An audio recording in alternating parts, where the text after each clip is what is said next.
آج ہم یہاں گاندربل میں موجود ہیں، گاندربل لار میں، اور ہمارے ساتھ ایک بہت ہی اہم شخصیت یہاں کی موجود ہیں، جو ایسی واحد پرسنالٹی ہیں کہ جب یہ سروس میں تھے اور اس وقت ان کو ہر سٹیج پہ ایوارڈز ملتے گئے، اور ایک دور ایسا آیا کہ جب ان کو best treasury officer of Jammu Kashmir award دیا گیا، اور بہت ہی آؤٹ اسٹینڈنگ کام ان کا رہا تھرو آؤٹ دا کریئر.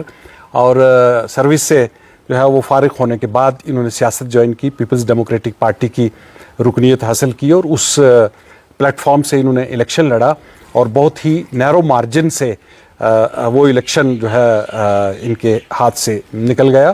آج بھی یہ بہت پاپولر پرسنالٹی ہیں یہاں کی، بہت ہی کمپیٹنٹ، بہت لوگوں کی خدمت کر رہے ہیں، اور ہم آج ان سے بات چیت کرنا چاہیں گے.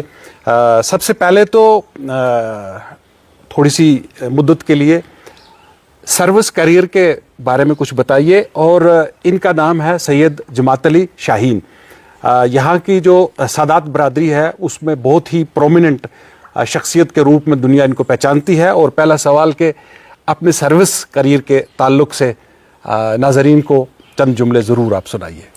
بسم اللہ الرحمن الرحیم. بہاری صاحب بہت بہت شکریہ آپ کا، آپ نے مجھے اس لائق سمجھا کہ میں آپ سے شریک گفتگو ہو جاؤں.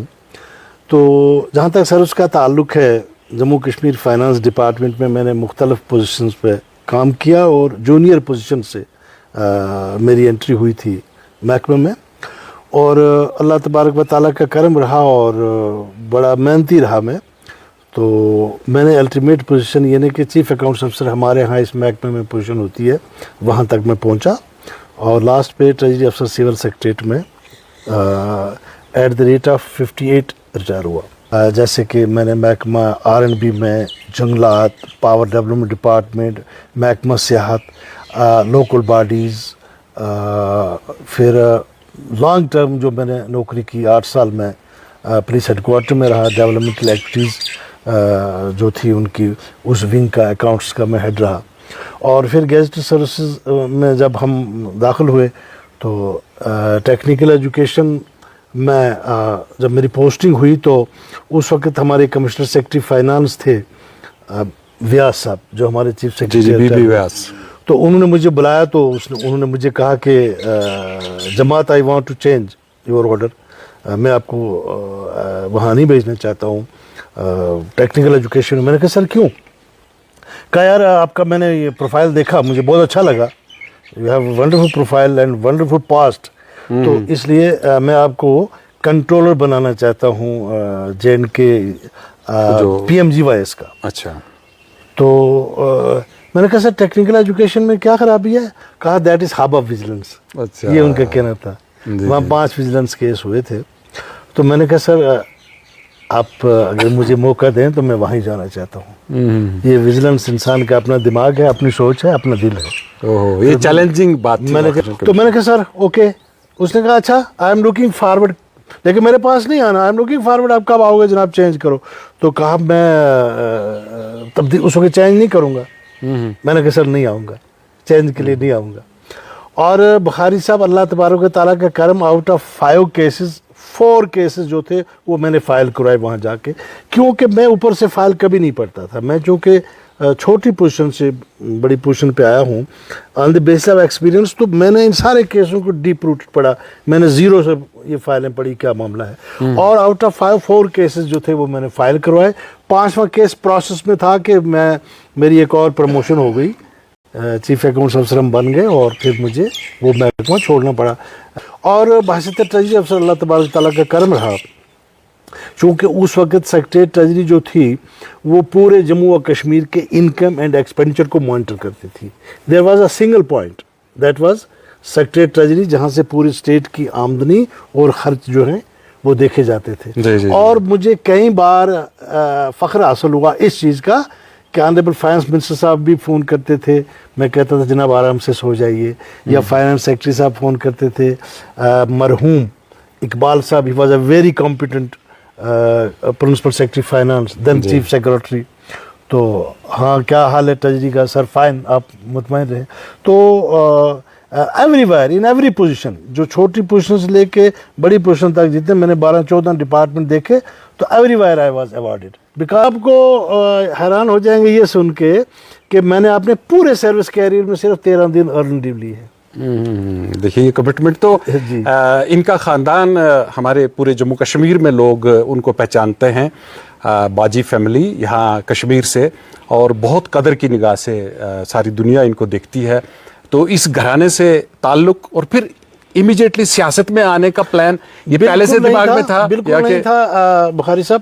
انفیکٹ ایک شوق میرا پہلے سے ہی تھا کہ میں اپنے غریب غربا لوگوں کی خدمت پہلے سے ہی کرتا تھا اپنی اوقات کے مطابق. جی.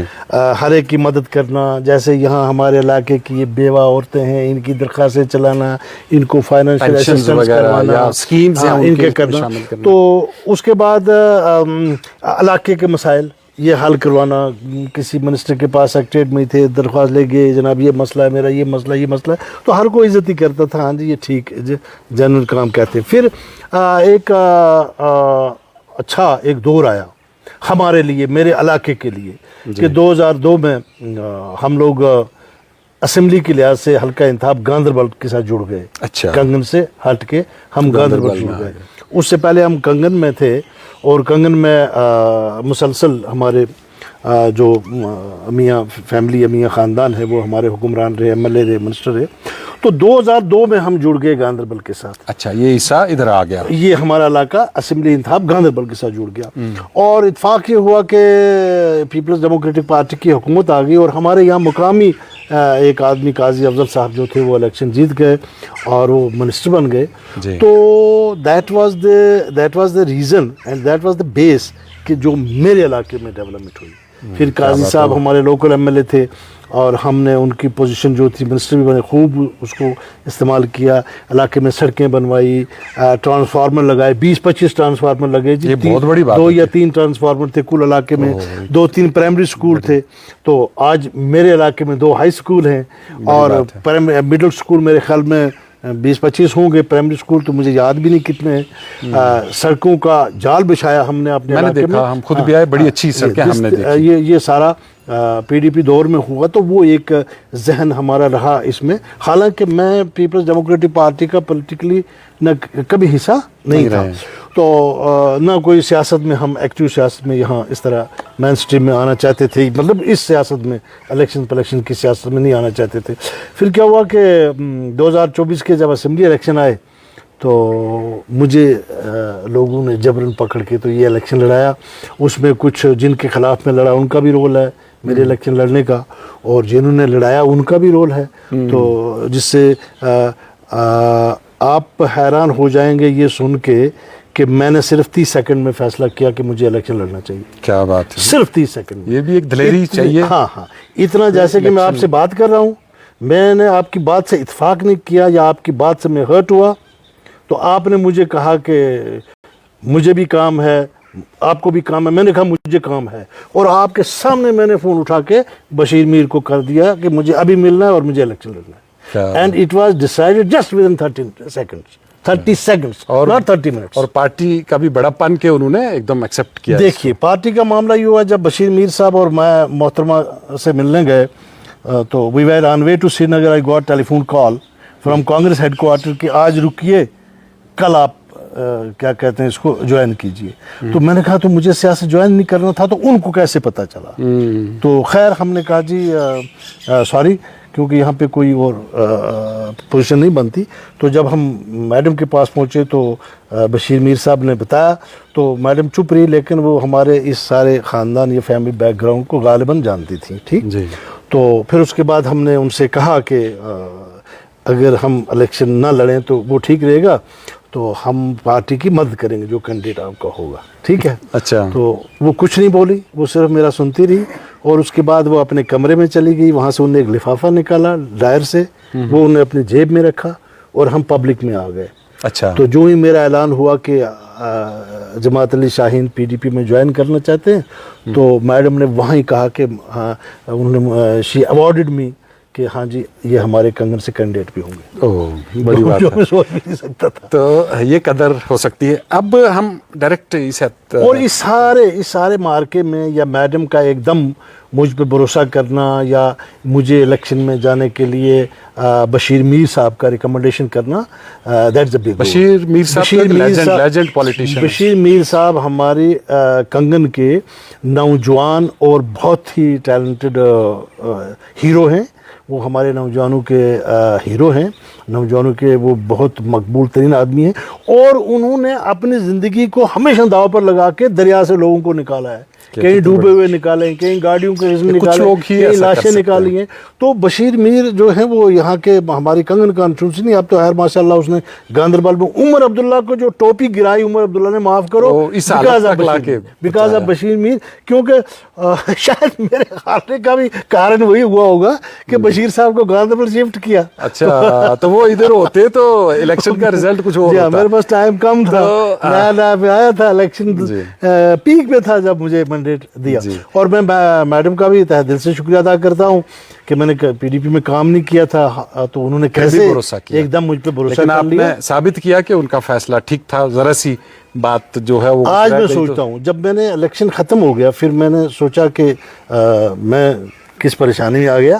ٹھیک ہے, کیونکہ بیوروکریسی میں لائف سٹائل کچھ اور ہوتا ہے. بالکل. تو یہاں کی دنیا کچھ اور ہے. یہ تو آپ کو سوشل سروس کرنی ہے, لوگوں تک پہنچنا ہے. تھوڑے سے ہم تنگ ضرور ہوئے, لیکن الٹیمیٹلی میں نے یہ سمجھ لیا کہ اگر آپ سیاست میں پرخلوص طور اپنے غریب عوام کی خدمت کریں تو اس کے برابر دنیا کی کوئی بات نہیں ہے. اس لیے میں آج بہت خوش ہوں.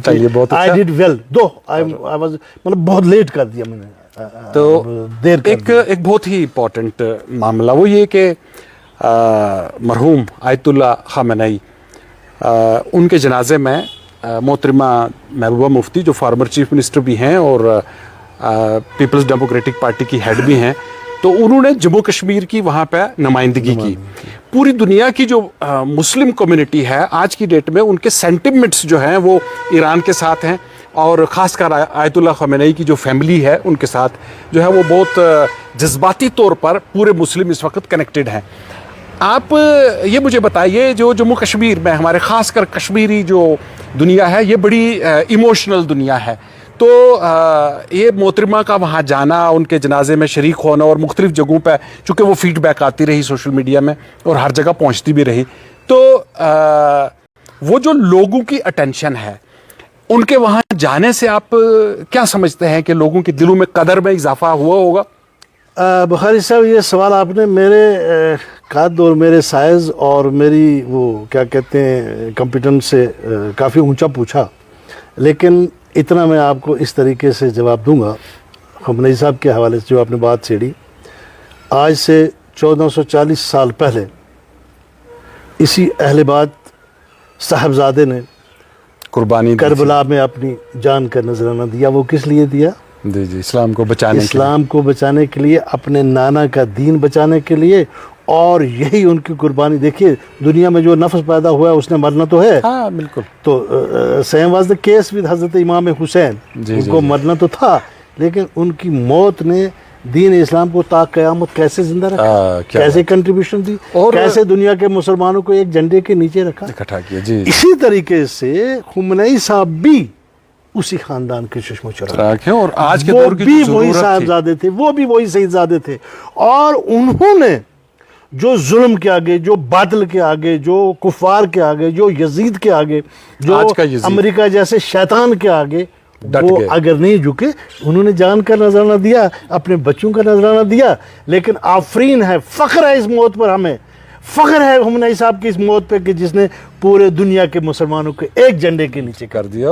اور اس محفل میں قسمت والے جو لوگ جاتے ہیں, اور میں کہتا ہوں محترمہ محبوبہ مفتی صاحبہ کو جو انہوں نے دعوت دی, she too was deserving for that. جی اب آپ کہیں گے کیسے؟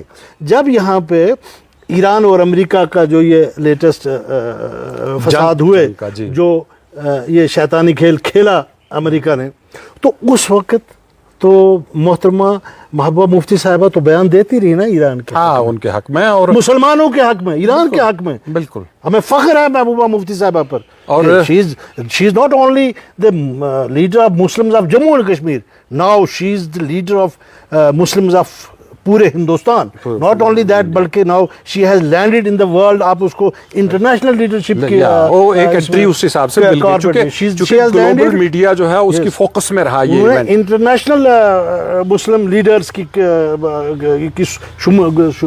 شامل ہو گئی اس گروپ. وہ آج کل کی ڈیٹ میں ان کو کہا جاتا ہے آئرن لیڈی, اور وہ یقیناً یہ ان کے آئرن لیڈیوں ہونے کا ثبوت ہے اور ہمیں اس پر فخر ہے. ایک امیج ان کا انہانس ہوا. اب رہا سوال اس کا امیج جموں کشمیر کی سیاست میں کیا پڑا, تو بخاری صاحب جموں کشمیر کی سیاست میں نہیں پڑا, میں تو کہتا ہوں نیشنل اور انٹرنیشنل سیاست پہ اس چیز کا. جی جی جی, تو شی ڈیڈ ویل, بہت اچھا ہوا. اور اچھا, اور وہ میسیجز آتے تھے ایموشنل, ان کے جو ایموشنل پریزنس تھی وہاں پہ.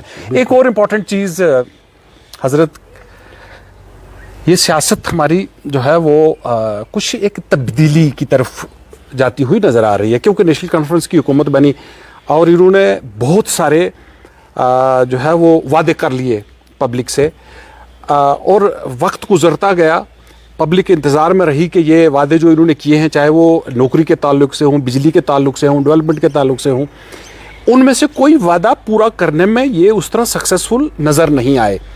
تو آپ کیا سمجھتے ہیں کہ جو جس ڈھنگ سے لوگ ہم دیکھتے ہیں کہ ہر چوتھے دن ایک گروپ پی ڈی پی میں شامل ہوتا چلا جا رہا ہے, تو یہ ایک چین ری ایکشن ہے, یا لوگوں کا بھروسہ موجودہ حکومت سے اٹھ گیا اور اب وہ یہ ماننا شروع ہو گئے کہ اب یہ آلٹرنیٹیو جو پولیٹکس کی اسپیس ہے, گنجائش ہے, وہ پیپلز ڈیموکریٹک پارٹی کے پاس ہی جانے والی ہے؟ تو کیا آپ یہ مانتے ہیں کہ ایسا ہو رہا ہے کہ آنے والے وقت میں لوگ یہ امید لگائیں کہ نیشنل کانفرنس کی اس حکومت کو اگلے الیکشن میں پیپلز ڈیموکریٹک پارٹی جو ہے وہ ریپلیس کرے گی؟ آپ اس کے بارے میں کیا سوچ سکتے ہیں یا کیا اندازہ ہے, کیا آپ کا اسسمنٹ کیا ہے آپ کی؟ پہلی بات یہ ہے کہ جہاں تک نیشنل کانفرنس کا تعلق ہے, جموں کشمیر کے عوام اس چیز سے بخوبی واقف ہیں کہ حصول اقتدار کے لیے انہوں نے ہر وقت قوم کو دھوکہ دیا.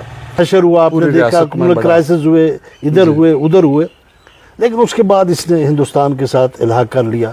اب اس الحاق کو آپ عارضی کہیں یا پرمنٹ کہیں یا جو بھی کہیں, تو الحاق کیا شیخ عبداللہ نے, یا اس وقت کی حکومت نے شیخ عبداللہ کی قیادت میں الحاق کر کے تو یہ بن گئے وزیر ملک سے ریاست بنا دی, ریاست بنا کے وزیر اعظم بن گئے. تو بن گئے, پھر مجھے سمجھ میں نہیں آتا کہ 54 میں رائے شماری کہاں سے بیچ میں پیدا ہو گئی. ہاں کہ بھئی آپ نے صحیح کہا کہ آپ کے پاس ایک فرصت تھی, ٹائم تھا, آپ نے سوچا اور پھر اس کے اوپر اس کو عملی جامہ پہنایا کہ بھئی ہم ہندوستان کے ساتھ علاقہ کریں گے, اور آل آف اے سڈن آپ کو 4 سال کے بعد, اور 54 میں پھر ان کو یہ کیڑا کہاں سے آیا ذہن میں کہ بھئی اب ہم رائے شماری کریں, کشمیر کے لوگوں کو ان سے رائے پوچھے جائیں, یہ کیا چاہتے ہیں. وہ فیصلہ ان کو یہ احساس ہوا کہ ہم نے کہیں غلط کر دیا, تو اس کا مطلب وہ غلطی تھی جو انہوں نے بعد میں ریلائز کی. اب جب اس نے رائے شماری مانگی تو اگلوں نے اٹھا کے جیل میں ٹھوک دیا, کئی سال پھر ہو گئے. اب جیل میں وزیر اعظم گئے, جیل میں آزادی ڈھونڈنے گئے, جیل آزادی لانے کے لیے گئے, لیکن فیبروری 1975 پھر ایک بار کالا سورج چڑھا جموں و کشمیر میں کہ اس نے وزیر اعلیٰ کے لیے سودا کر لیا, جو کہ یعنی کہ حصول اقتدار کے لیے. That was also the same thing. تو اس 75 کا وہ فیبروری جو تھا وہ ایک دن پھر کالا دن تھا جموں و کشمیر کے لیے, صحیح ہو چکے واپس اس طرح کا. اب چھوڑیے اس چیز کو بھی, پھر یہ چیزیں جو پاسٹ کی چھوڑیے, اب ان پہ ہم زیادہ بحث نہیں کرتے ہیں. جو فاروق عبداللہ نے 87 میں غدر کیا جموں و کشمیر میں الیکشن فراڈ, جس نے بیسیکلی بنیادی حالات کریٹ کیے جو اس 87 کے غدر نے, اس 87 کے ان کے فراڈ نے, اس غدر نے کیا کیا کہ وہی لڑکے جو جنہوں نے الیکشن لڑا, جو جیتنے والے تھے, کینڈیڈیٹ تھے, الیکشن کے ایجنٹ تھے, اور جو ہندوستان کی سیاست میں اوپنلی کام کرنا چاہتے تھے, کام کرتے تھے, جب ان کو آخری مرحلہ یہ ہوا کہ ہم ووٹ کے ذریعے شیخ خاندان سے نجات حاصل کریں, ووٹ کے ذریعے ڈیموکریسی سیٹ اپ پر